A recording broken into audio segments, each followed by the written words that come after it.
অনন্য রহস্যময় পারিবারিক গল্প। পিকনিকে খোলা আকাশের নিচে বসে যখন আমি তাকে খাওয়াচ্ছিলাম, সে আমার আঙুল চেটে বলল, মা, তোমার হাতের স্বাদ আমার খুব প্রিয়। শীতের দিনে অফিস পিকনিকে গিয়েছিলাম ছেলের সাথে। পার্কে সবাই পরিবার নিয়ে এসেছে।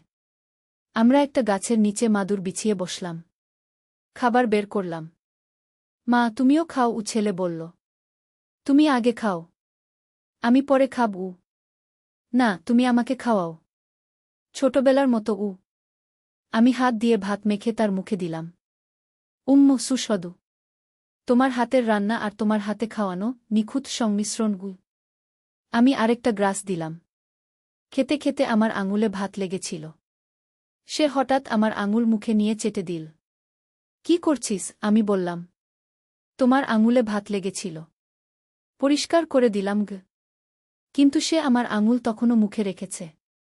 মা, তোমার হাতের স্বাদ আমার কাছে সবচেয়ে মিষ্টি। আশেপাশে অনেক পরিবার আছে। কেউ দেখছে না। আমি যখন ছোট ছিলাম তুমি এভাবে খাওয়াতে। এখনও আমি সেই ছোট ছেলে। সে আমার হাত নিজের গালে লাগাল। কিন্তু এখন আমি বুঝি তুমি শুধু আমার মা নও, তুমি একজন সুন্দরী নারী। হাওয়া বইছে। পাতা ঝরছে গাছ থেকে। মা, আমি তোমাকে ভালোবাসি। স্ত্রী হিসেবে পেতে চাই। তুমি রাজি হও? পিকনিকের আনন্দের আওয়াজ চারদিকে। কিন্তু আমার কানে সবকিছু নীরব লাগছে। এই গল্পটি সম্পূর্ণ শুনলে আপনাদের পানি অটোমেটিক বের হয়ে যাবে, যত দ্রুত সম্ভব হাতের কাছে টিস্যু নিয়ে বসে পড়ুন। বিছানার চাদর যেন নষ্ট না হয় সেটা সম্পূর্ণ খেয়াল রাখার অনুরোধ জানিয়ে গল্পটি এখন শুরু করব। তার আগে সর্বশেষ অনুরোধ, দয়া করে এমন পানি বের করার গল্প নিয়মিত শুনতে আমাদের চ্যানেলটি সকলেই সাবস্ক্রাইব করুন। ধন্যবাদ। হ্যালো বন্ধুরা, আমার নাম রিমা খান। আমার বয়স ৪৪ বছর। আমার স্বামীর নাম রকিব খান, বয়স ৪৭ বছর। আমাদের ২ সন্তান, রাহুল আর রিয়া। রাহুল ২১ বছর বয়সী, বিশ্ববিদ্যালয়ে পড়ে। রিয়া ১৪ বছর বয়সী, স্কুলে যায়। আজ যে ঘটনার কথা বলবো সেটা আমার জীবনের সবচেয়ে অদ্ভুত অভিজ্ঞতা। শুরু হয়েছিল একটা সাধারণ পিকনিক থেকে, কিন্তু শেষ হয়েছিল এমন এক রহস্যের সমাধানে যা আমি কল্পনাও করতে পারিনি। সেদিন রকিবের অফিসের বার্ষিক পিকনিক। পুরো পরিবার নিয়ে গেলাম সাভারের একটা রিসোর্টে। সকাল থেকেই রাহুল খুব অদ্ভুত আচরণ করছিল। সাধারণত এসব অনুষ্ঠানে সে খুব একটা আগ্রহ দেখায় না, কিন্তু সেদিন সে নিজেই বলেছিল যেতে। আমরা পৌঁছে গেলাম সকাল ১০টার দিকে। বিশাল এক বাগান, চারদিকে সবুজ ঘাস, বড় বড় গাছ। রাহুল একটা নির্দিষ্ট জায়গা খুঁজছিল বারবার। মাঝে মাঝে ফোনে কার সাথে যেন কথা বলছিল। মা, চলো ওই গাছটার নিচে বসি, রাহুল বলল একটা বিশাল বট গাছের দিকে ইশারা করে। কেন? এখানেই তো ভালো জায়গা, আমি বললাম। না মা, ওখানে বেশি ছায়া। আর আর আমার ওই জায়গাটা পছন্দ। তার কণ্ঠে একটা অদ্ভুত উৎসুক্য। আমি রাজি হয়ে গেলাম। বট গাছটার নিচে মাদুর বিছিয়ে বসলাম। রকিব আর রিয়া অন্যদের সাথে খেলতে গেল। আমি আর রাহুল দুজনে খাবার গুছাতে লাগলাম। মা, তুমি আমাকে খাওয়াবে আজ?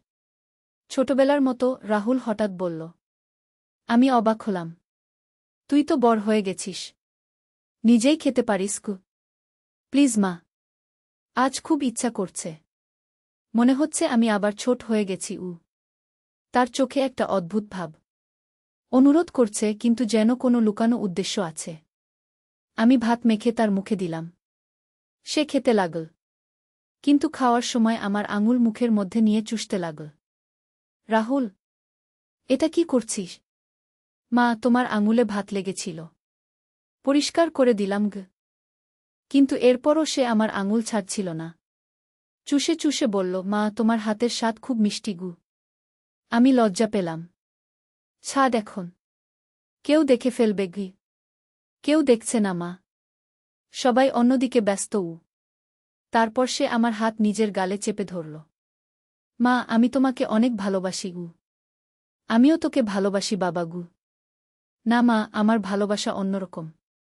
তুমি শুধু আমার মা নও, তুমি একজন সুন্দরী নারী। আমার বুক দুরুদুরু করতে লাগল। রাহুল, তুই কি বলছিস? মা, আমি তোমাকে বিয়ে করতে চাই। তোমাকে আমার স্ত্রী বানাতে চাই। আমি হতভম্ব। পুরো পৃথিবীটা যেন ঘুরতে লাগল। রাহুল, তুই পাগল হয়ে গেছিস? কিন্তু হঠাৎ রাহুল হেসে উঠল। জোরে জোরে হাসতে লাগল। মা, তোমার মুখটা দেখ। তুমি কি ভেবেছিলে? সে হাসতে হাসতে বলল। আমি কিছু বুঝতে পারছিলাম না। মা, এটা ছিল একটা অভিনয়। আমি অভিনয় করছিলাম। অভিনয়? কেন? রাহুল তখনও হাসছে। আসলে মা, আমি তোমাকে একটা সারপ্রাইজ দিতে চেয়েছিলাম। কিন্তু সেই সারপ্রাইজের জন্য তোমাকে এই জায়গা আনতে হয়েছিল। আর তোমাকে আনার একটা কারণ দরকার ছিল। আমি এখনো হতবাক। কি সারপ্রাইজ? রাহুল ফোন থেকে একটা নম্বরে ডায়াল করল। এসে যাও, মা রেডি। কিছুক্ষণ পর দেখি রকিব আর রিয়া আসছে। তাদের হাতে একটা বট কেক আর কিছু উপহার। হ্যাপি বার্থডে মা, সবাই একসাথে বলে উঠল। আমি অবাক। কিন্তু আজ তো আমার জন্মদিন নয়। আজ তোমার জন্মদিন নয় মা, কিন্তু আজ তুমি একটা নতুন জীবন পাবে, রকিব বলল। আমি কিছু বুঝতে পারছিলাম না। রাহুল বলল, মা, আসলে আমি জানতাম তুমি অনেক দিন ধরে একটা বুটিক শপ খোলার স্বপ্ন দেখছ। কিন্তু টাকার অভাবে পারছ না আগে। আমার চোখ ছলছল করে উঠল। সত্যি, আমি অনেক দিন ধরে একটা ছোট বুটিক শপ খোলার স্বপ্ন দেখতাম। তাই আমি, বাবা আর রিয়া মিলে গোপনে টাকা জমিয়েছি। 1 লাখ টাকা। তোমার বুটিক শপের জন্য। রকিব একটা খাম আমার হাতে দিল। এই রে তোর স্বপ্নের টাকা। আমি কাঁদতে শুরু করলাম। খুশির কান্না। কিন্তু রাহুল, তুই এত বাজে অভিনয় কেন করলি? রাহুল লজ্জিত হাসি দিল। আসলে মা, আমাদের পরিকল্পনা ছিল তোমাকে এই বট গাছের নিচে আনার। কারণ এই গাছের নিচেই বাবা তোমাকে প্রথম প্রপোজ করেছিল 25 বছর আগে। আর আজ তোমরা বিয়ের 25 বছর পূর্ণ করলে। আমি ভুলেই গিয়েছিলাম। আজ সত্যিই আমাদের রজত বিবাহবার্ষিকী। কিন্তু তোমাকে এই নির্দিষ্ট গাছের নিচে আনতে হলে একটা কারণ দরকার ছিল। তাই আমি ভেবেছিলাম একটু রহস্য তৈরি করি। কিন্তু ভাবিনি যে এত বাজে অভিনয় করব। আমি রাহুলকে জড়িয়ে ধরলাম। তোর অভিনয় বাজে, কিন্তু ভালোবাসা সত্যি। তারপর আমরা সবাই মিলে কেক কাটলাম। রকিব বলল, রিমা, 25 বছর আগে আমি তোমাকে এই গাছের নিচেই বলেছিলাম যে তুমি আমার জীবনের সবচেয়ে সুন্দর উপহার। আজও তাই মনে করি। কিন্তু গল্প এখানেই শেষ নয়। কেক কাটার পর আমরা একসাথে ছবি তুলছিলাম। হঠাৎ একজন বয়স্ক লোক এসে বললেন, আপনারা কি জানেন এই গাছটার ইতিহাস? আমরা সবাই তাকালাম। আমার নাম করিম উদ্দিন। আমি এই রিসোর্টের পুরানো মালি। এই বট গাছটার নিচে অনেক গল্প আছে। আমরা সবাই কৌতূহলী হয়ে গেলাম। এই গাছটা প্রায় 100 বছরের পুরানো। এই গাছের নিচে এক রাজা প্রথম তার প্রেমিকাকে দেখেছিলেন। সেই থেকে এই গাছের একটা অদ্ভুত ক্ষমতা আছে। কি ক্ষমতা? রিয়া উৎসুক হয়ে জিজ্ঞেস করল। যারা এই গাছের নিচে সত্যিকারের ভালোবাসার কথা বলে তাদের সব স্বপ্ন পূরণ হয়। আমি বিশ্বাস করলাম না। কিন্তু করিম চাচা আরও বললেন, আমি গত 30 বছর ধরে এই গাছের নিচে অনেক মানুষকে দেখেছি। যারাই এই গাছের নিচে সত্যিকারের ভালোবাসার কথা বলেছে তাদের সবার স্বপ্ন পূরণ হয়েছে। রকিব বলল, তাহলে আমার স্ত্রীর বুটিক শপের স্বপ্ন পূরণ হবে। করিম চাচা হাসলেন, অবশ্যই হবে। কিন্তু একটা শর্ত আছে। কি শর্ত? এই গাছের নিচে যে ভালোবাসার কথা বলা হয় সেটা অবশ্যই নিঃস্বার্থ হতে হয়। আর সেই ভালোবাসার প্রমাণ দিতে হয়। আমি জিজ্ঞেস করলাম, প্রমাণ মানে? যে কাজটা করতে সবচেয়ে ভয় পায় বা লজ্জা পায় সেটা করতে হয়। হঠাৎ রাহুল বলল, তাহলে আমার অভিনয়টা ঠিকই হয়েছে। সবাই তাকাল। আমি সবচেয়ে লজ্জা পাই মায়ের সামনে এইরকম বিশ্রী কথা বলতে। কিন্তু মায়ের স্বপ্ন পূরণ করার জন্য আমি সেটাও করেছি। করিম চাচা খুশি হয়ে বললেন, তাহলে তোমাদের স্বপ্ন অবশ্যই পূরণ হবে। আমরা হাসতে লাগলাম। কিন্তু আসল রহস্য তখনও বাকি ছিল। সন্ধ্যায় বাড়ি ফেরার সময় রাহুল আমাকে বলল, মা, আমি তোমাকে একটা কথা বলিনি। কি? আসলে আমি এই বট গাছের কথা জানতাম আগে থেকেই। আমি অবাক, কিভাবে? আমার বন্ধু অর্পিতার বাবা এই রিসোর্টের মালিক। সে আমাকে এই গাছের গল্প বলেছিল। আর বলেছিল যে এই গাছের নিচে সত্যিই মানুষের স্বপ্ন পূরণ হয়। তুই বিশ্বাস করিস? আমি জানি না মা। কিন্তু আমি একটা বাজি ধরেছি। কি বাজি? যদি তোমার বুটিক শপ সফল হয় তাহলে আমি বিশ্বাস করব যে সত্যিই এই গাছের ক্ষমতা আছে। পরদিন সকালে আমার ফোন এল। আমাদের এলাকার সবচেয়ে ভালো শপিং মল থেকে। তারা আমাকে সেখানে একটা বুটিক শপ দিতে চায়। ভাড়া কম, শর্ত ভালো। আমি অবাক হয়ে রাহুলকে বললাম। রাহুল চোখ বট করে বলল, সত্যি মা? হ্যাঁ রে ইউ। তাহলে বট গাছের ক্ষমতা সত্যি কি? কিন্তু আরও বড় রহস্য তখনও বাকি। 2 সপ্তাহ পর আমি আমার বুটিক শপ খুললাম। প্রথম দিনই অনেক কাস্টমার এল। আমি খুব খুশি। কিন্তু তৃতীয় দিন একজন মহিলা এসে বললেন, আপনি রিমা খান? জিউ। আমার নাম নাদিয়া। আমি একটা ফ্যাশন হাউজের মালিক। আপনার কাজ দেখে খুব ভালো লেগেছে। আমি আপনাকে আমাদের কোম্পানির পার্টনার বানাতে চাই। আমি বিশ্বাস করতে পারছিলাম না। এত বড় সুযোগ। নাদিয়া আপু বলল, কিন্তু আগে একটা কথা জানতে চাই। আপনি কিভাবে এত ভালো ডিজাইন করেন? আমি বললাম, আমি জানি না। আমার ভেতর থেকে আইডিয়া আসে গিয়ে। এটা কবে থেকে? আমি ভাবলাম। আসলে পিকনিকের দিনের পর থেকে আমার মাথায় অনেক নতুন আইডিয়া আসছে গিয়ে। নাদিয়া আপু মুচকি হেসে বললেন, কোনো পিকনিক? আমি পিকনিকের গল্প বললাম। বট গাছের কথাও বললাম। নাদিয়া আপু শুনে বললেন, আমিও সেই গাছ চিনি গিয়ে। সত্যি? হ্যাঁ। আমিও সেই গাছের নিচে প্রার্থনা করেছিলাম। তারপর থেকেই আমার ব্যবসা ভালো হয়েছে গিয়ে। আমি অবাক। আপনি কি জানেন সেই গাছের আসল রহস্য কি? আমি না বোধক মাথা নাড়লাম। সেই গাছের নিচে অনেক মানুষ প্রার্থনা করেছে, স্বপ্ন দেখেছে, ভালোবাসা প্রকাশ করেছে। সেই সব ইতিবাচক শক্তি গাছের ভেতর জমা হয়েছে গু। তাহলে সত্যিই গাছের ক্ষমতা আছে? ক্ষমতা নয়। কিন্তু যখন কেউ সত্যিকারের বিশ্বাসের সাথে সেই গাছের নিচে কিছু চায়, তখন সেই বিশ্বাসই তার স্বপ্ন পূরণ করে। গাছ শুধু একটা মাধ্যম গু।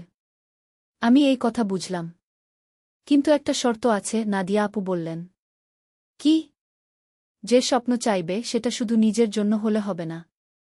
অন্যের ভালোর জন্য হতে হবে গু। আমি বুঝতে পারলাম। আমার বুটিক শপের স্বপ্ন শুধু আমার জন্য ছিল না।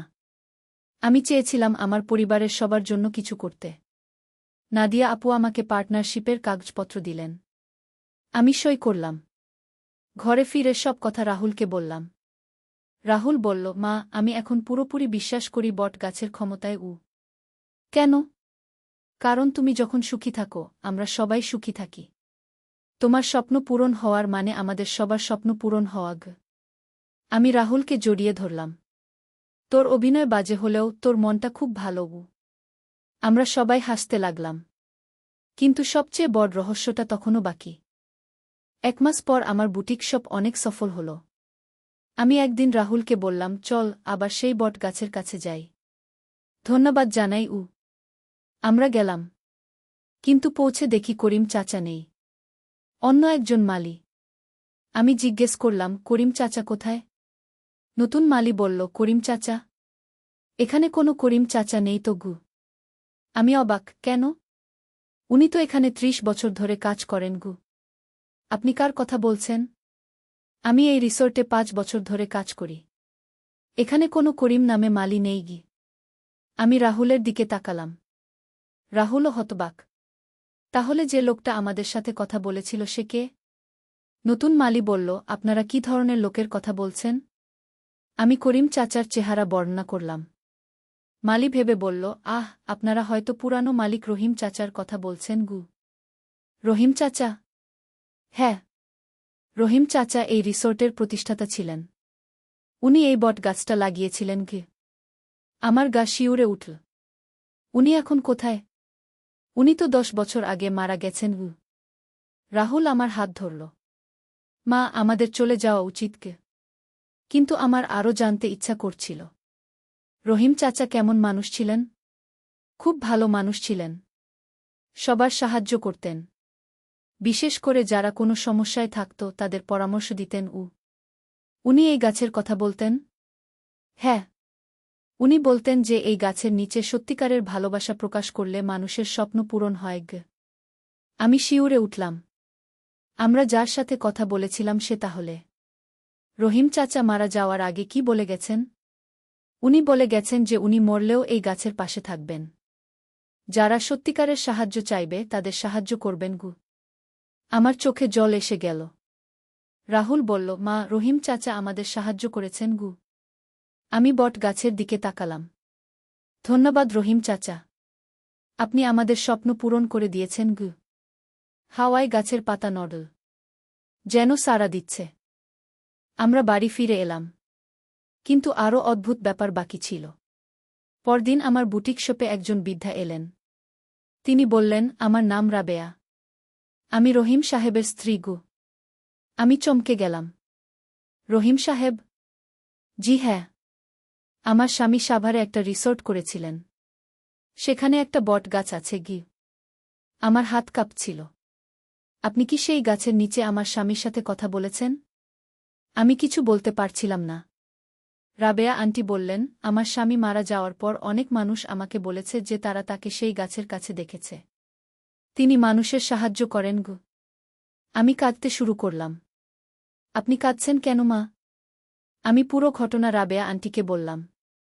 রাবেয়া আন্টি শুনে বললেন, আমার স্বামী আপনাকে সাহায্য করেছেন। আমি খুব খুশি গু। কিন্তু আন্টি, এটা কি সম্ভব? মা, ভালোবাসা আর সাহায্যের শক্তি মৃত্যুর থেকেও বেশি। আমার স্বামী জীবিত অবস্থায় মানুষের সাহায্য করতেন। মরার পরেও করছেন গু। আমি এই কথা বিশ্বাস করতে চাইছিলাম। আন্টি, আমি কি করতে পারি? আপনি যে সফল হয়েছেন সেটাই যথেষ্ট। আমার স্বামীর আত্মা খুশি হয়েছে গি। রাবেয়া আন্টি আমার দোকান থেকে একটা শাড়ি কিনলেন। এটা আমার স্বামীর কবরে নিয়ে যাব। উনি খুশি হবেন ঘ। আমি কিছু টাকা নিতে চাইলাম না। আন্টি, এটা আমার উপহার। না মা, ব্যবসায় উপহার দেওয়া যায় না। তাহলে বরকত কমে যায়। আমি টাকা নিলাম। কিন্তু মনে মনে ঠিক করলাম যে এই টাকা দিয়ে গরিব মানুষের সাহায্য করব। রাবেয়া আন্টি চলে যাওয়ার পর আমি রাহুলকে ফোন করলাম। সব কথা বললাম। রাহুল বলল, মা, আমি এখন পুরোপুরি বিশ্বাস করি যে ভালো কাজের শক্তি অসীম গো। কেন? কারণ রহিম চাচা মরার পর ও মানুষের সাহায্য করছেন। এটা প্রমাণ করে যে ভালো কাজ কখনো মরে না গে। আমি গর্বিত হলাম রাহুলের কথা শুনে। সেদিন রাতে আমি স্বপ্ন দেখলাম রহিম চাচা আমার কাছে এসে বলছেন, মা, তুমি ভালো কাজ করছ। চালিয়ে যাও। চাচা, আপনি কি সত্যিই ভূত? রহিম চাচা হেসে বললেন, না মা, আমি ভূত নই। আমি একটা ভালোবাসা, যেটা মৃত্যুর পরেও বেঁচে থাকে গু। আমি স্বপ্নে জিজ্ঞেস করলাম, চাচা, আমি কি করব? তুমি যেটা করছো সেটাই করো। মানুষের সাহায্য করো। তোমার সফলতা অন্যদের অনুপ্রেরণা দেবে গে। আমি জেগে উঠলাম। কিন্তু স্বপ্নটা খুব স্পষ্ট মনে ছিল। পরদিন আমি ঠিক করলাম যে আমার দোকানের মুনাফার 10 ভাগ গরিব মানুষের জন্য দান করব। আমি একটা দাতব্য ফান্ড খুললাম। রহিম সাহায্য ফান্ডকে নাম দিলাম। প্রতি মাসে আমি এই ফান্ড থেকে গরিব মানুষের সাহায্য করি। আর প্রতি বছর আমাদের বিবাহবার্ষিকীতে আমরা সেই বট গাছের নিচে যাই। রহিম চাচাকে ধন্যবাদ জানাই। এখন আমার বুটিক শপ খুব সফল। আমার 3টা শাখা আছে। রাহুল আমাকে ব্যবসায় সাহায্য করে। কিন্তু সবচেয়ে বড় কথা হল, আমি বুঝেছি যে ভালোবাসা আর সাহায্যের শক্তি অসীম। রহিম চাচা শারীরিকভাবে নেই, কিন্তু তার ভালোবাসা এখনও আছে। সেই ভালোবাসা আমাকে সফল করেছে। আর আমি সেই ভালোবাসা অন্যদের কাছে পৌঁছে দিচ্ছি। গত বছর একটা মেয়ে আমার কাছে এসেছিল। সে বলেছিল, আন্টি, আমি একটা বুটিক শপ খুলতে চাই। কিন্তু টাকা নেই। আমি তাকে সাহায্য করেছি। তাকে রহিম সাহায্য ফান্ড থেকে টাকা দিয়েছি। এখন সেই মেয়ের ও একটা সফল দোকান আছে। এভাবে রহিম চাচার ভালোবাসা একজন থেকে আরেকজনের কাছে পৌঁছে যাচ্ছে। আমি বুঝেছি যে বট গাছের আসল ক্ষমতা ভালোবাসায়। যারা সত্যিকারের ভালোবাসা নিয়ে সেখানে যায় তারা সেই শক্তি পায়। আর সেই শক্তি দিয়ে তারা নিজেদের ও অন্যদের স্বপ্ন পূরণ করে। আজ রিয়া আমাকে বলল, মা, আমিও বড় হয়ে তোমার মতো মানুষের সাহায্য করব। আমি বললাম, হ্যাঁ মা, তুই পারবি গু। মা, রহিম নানা কি সত্যিই ছিল? আমি রিয়াকে জড়িয়ে ধরে বললাম, হ্যাঁ মা, রহিম নানা এখনও আছেন। আমাদের মনের মধ্যে, আমাদের ভালো কাজের মধ্যে গু। রিয়া বলল, তাহলে আমিও তার সাথে কথা বলতে পারব? অবশ্যই। তুই যখন কোনো ভালো কাজ করবি তখনই তার সাথে কথা হবে। রিয়া খুশি হয়ে গেল। আমার গল্প এখানেই শেষ। কিন্তু রহিম চাচার ভালোবাসার গল্প চলমান। প্রতিদিন কোনো না কোনো মানুষ সেই বট গাছের কাছে যায়। সাহায্য চায়। আর সেই সাহায্য পেয়ে যায়। কারণ ভালোবাসা কখনো মরে না। ভালো কাজের শক্তি অসীম। আর যারা সত্যিকারের বিশ্বাস নিয়ে ভালো কিছু চায় তারা সেটা পেয়েই যায়। তোমরাও যদি কখনো কোনো সমস্যায় পড় তাহলে বিশ্বাস রাখো। ভালোবাসা আর সাহায্যের হাত সব জায়গায় আছে। শুধু দেখার চোখ থাকতে হয়। আর যারা সাহায্য পায় তাদের উচিত অন্যদের সাহায্য করা। এভাবেই ভালোবাসার চক্র চলতে থাকে। রহিম চাচার মতো মানুষ সশরীরে না থাকলেও তাদের ভালোবাসা চিরকাল বেঁচে থাকে। আর সেই ভালোবাসা দিয়েই পৃথিবী সুন্দর হয়ে ওঠে। আমার গল্প শেষ। কিন্তু তোমাদের গল্প শুরু। তোমরাও ভালো কাজ করো। মানুষের সাহায্য করো। তাহলে তোমাদের চারপাশেও রহিম চাচার মতো ভালো মানুষের আত্মা বিরাজ করবে। আর তোমাদের সব স্বপ্ন পূরণ হবে। ভালোবাসা আর বিশ্বাস নিয়ে এগিয়ে চলো। জয় হোক ভালোবাসার। জয় হোক মানবতার।